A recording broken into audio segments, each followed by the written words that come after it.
Mheshimiwa Rais amegundua kwamba vijana wanahitaji umaalum katika kushughulika nao, hasa katika kuwapa sauti, waweze kusikika, waweze kutoa maoni yao, waweze pia kushauri, lakini pia waweze kukosoa. Na kwa nini? Na kwa hivyo, kwa sababu kwa takwimu vijana ndio wengi katika nchi hii, ndio wengi zaidi. Lakini pia ukizungumzia nguvu kazi ya nchi hii, zaidi ya 56% nguvu kazi ya nchi hii ni vijana walio chini ya umri wa miaka 35. Kwa sisi kama vijana lazima tukubaliane kwamba tunaweza kukaa chini kuzungumza na kushauriana pia namna gani taifa letu liweze kuendelea.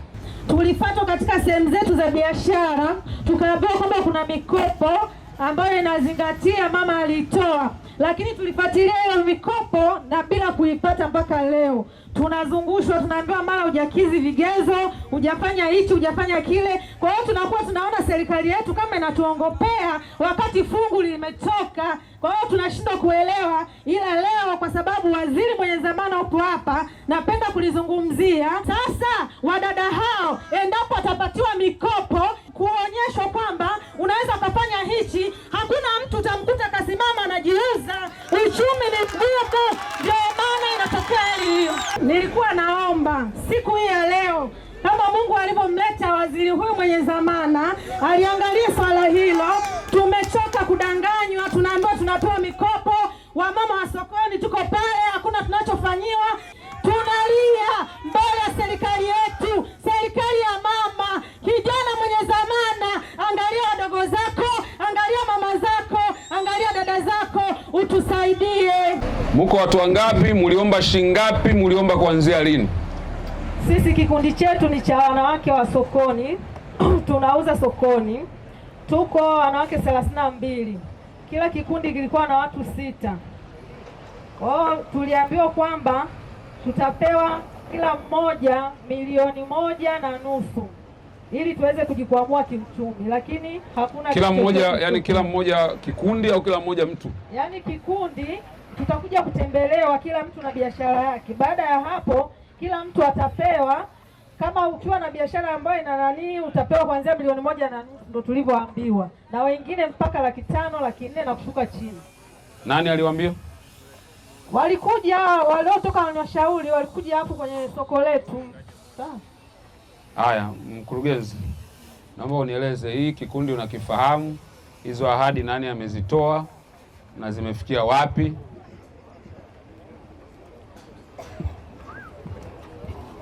Mheshimiwa Waziri, tunaye afisa maendeleo ya jamii wa kata ya Bahi. Naomba kwa ridhaa yako asogee ili aweze kukitambua hichi kikundi. Febronia, popote ulipo. Karibu afisa maendeleo. Asante Mheshimiwa Waziri wa vijana. Hawa mama na watambua, nilifika mwenyewe nikawahamasisha kuhusiana na mkopo wa mtu mmoja mmoja. Na wale waliokidhi vigezo walikuja na zile fomu nikawasajili. Idara ya maendeleo ya jamii kazi yetu ni kusajili, lakini wanaotoa vitambulisho vya mjasiriamali mmoja mmoja ni wizarani. Kwa hiyo mpaka sasa hivi nishawasajili na vitambulisho vimefika vichache tu kwa wale ambao walilipia 20,000 kwa ajili ya kitambulisho hicho. Kwa hiyo wengine watuvumilie tu, vitambulisho vitakuja. Changamoto ni wizarani kule. Sisi tunasajili, wanaotoa vitambulisho ni wizarani. Tukishamaliza kuwasajili au wajasiriamali wa mtu mmoja mmoja, tunawalinki na NMB Bank. Tukishawalinki na NMB Bank, wao ndo wanafika sasa kwenye biashara zao, wanaangalia kwamba mtu huyu anafaa kukopeshwa kiasi gani. Kwa hiyo kule benki wana koratero zao wanazoangalia. Kwa hiyo sisi kazi yetu idara ya maendeleo ya jamii ni kuhamasisha na kuwasajili na kuwapatia hivyo vitambulisho. Haya, maswali machache. Maswali machache. Nataka kuelewa. Wako 32. Wako 32. Waliopata vitambulisho wangapi? Kati ya hao niliowasajili, waliopata vitambulisho ni 2. Wengine bado hawajapata vitambulisho. Inaonekana kuna taarifa hapa hazijafika vizuri. Haya, huyu anasema vitambulisho vimetolewa 2, yule anasema hakuna kitambulisho amepata taarifa. Vitambulisho ni juzi tu vimefika, nilipewa taarifa na afisa maendeleo ya jamii ngazi ya wilaya. Kwa hiyo kwa wale walio vilivyofika nitawapelekea. Aha.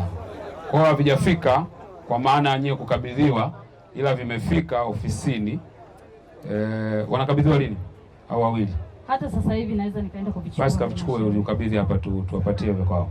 Alafu bado hujaona nini? Umesema kuna changamoto ya kwa wao kulipia kitambulisho. Nimekusikia hicho kitu au nimesikia vibaya? Ndio.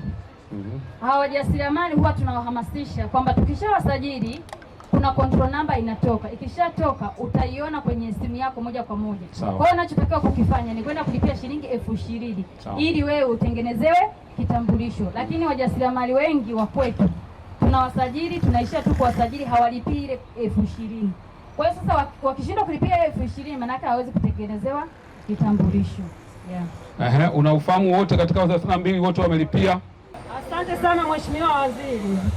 Nilikuwa naongea kwamba yeye alisema kwamba tukusanye hivyo vitu, baada ya hapo kuna namba zitatumwa ili tuweze kulipia. Ndio. Lakini kutokana na kwamba mambo yamekuwa ni mengi, wenzangu wa pale sokoni nikiwahamasisha, jamani, tulipie vitambulisho kwa ajili ya kupewa hiyo mikopo. Watu wanasema tunadanganywa tu, kila siku tunadanganywa. Kwa hiyo kitu ambacho kinachofanya watu wasifanye kitu ambacho kinatakiwa ni kwamba wanaona kwamba wanadanganywa. Lakini na maana hata hivi sasa tamko lako tu Mheshimiwa, ukitamka watu wanalipia 20,000, hawezi wakakataa, wanakuwa na uhakika. Lakini kila siku inakuwa ni maneno, ndio maana watu wanakuwa hawaelewi. Hata nikiwaelewesha wanasema bwana wewe unatuambia, lakini hamna chochote kinachotokea. Kwa hiyo na mimi nashindwa, nakuwa sina nguvu ya kuendelea kuhamasisha. Sawa, nimekuelewa vizuri sana. Vitambulisho vikaletwe, viwili vikabidhiwe. Kwa katika 32 tutakuwa tumebakiza watu 30, si ndio? Ambao 30 bado hawajalipia vitambulisho vyao. 30 mara 20,000 ni shilingi ngapi? 600,000. Ni 600,000, si ndio? Au nimekosea? Ni 600,000. Wewe unaitwa nani? Naitwa Paula Peter Limo. Paula Peter Limo nitamkabidhi shilingi 600,000 zikalipiwe vitambulisho vyote 30. Shughuli iendelee kuanzia hapo, ili wale ambao hawajalipiwa walipiwe, vitambulisho vyao vianze kupatiwa kazi. Inayofuata ianze kuanza mambo ya kupata nini sokoni. Tuko pamoja jamani? Haya, katufuatie vitambulisho vyetu tuletee hapa. Hizi ni kwa ajili ya vitambulisho. Kakate vitambulisho na wenzako. Kwa niaba ya Mheshimiwa Rais nawaletea salamu kwamba anajali sana maslahi ya kina mama na anataka kuonyesha kwamba akina mama waweze kufanikiwa. Kwa wasalimia mama wenzako, waambie serikali ina mipango mingi na mizuri kwa ajili yao. Sawa jamani? Mwenyezi Mungu awabariki sana. Napenda kutoa shukrani zangu za dhati kwa waziri wa vijana kwa kuwa alitembelea Bahi, na katika kutembelea Bahi alikutana na changamoto nyingi ambazo sisi kama wajasiriamali tulizisema, lakini nashukuru sana changamoto yetu sisi ya sokoni ilitatuliwa hapo hapo baada ya Mheshimiwa Waziri kutoa shilingi 600,000 kwa ajili ya kusajili vitambulisho vya wajasiriamali wadogo wadogo. Kwa hiyo nashukuru sana. Hiyo yote ni kutokana na msaada mkubwa wa Mheshimiwa Waziri wa Vijana. Kwa kweli namshukuru sana. Mimi kama raia wa Tanzania najisikia kuwa na amani, najisikia kuwa na furaha, najisikia pia kusaidika zaidi katika mambo mengine ya kijamii kutokana na kwamba tumeshaona mwelekeo mzuri wa nchi yetu kupitia Mheshimiwa Waziri kwa jinsi alivyotuwezesha. Nashukuru sana. Tunamshukuru sana Mheshimiwa Waziri wa Vijana. Tunamshukuru kwa kutulipia kila mmoja wetu katika hili soko, kututolea 20,000 kila mmoja, akatutolea 600,000. Tunamshukuru sana.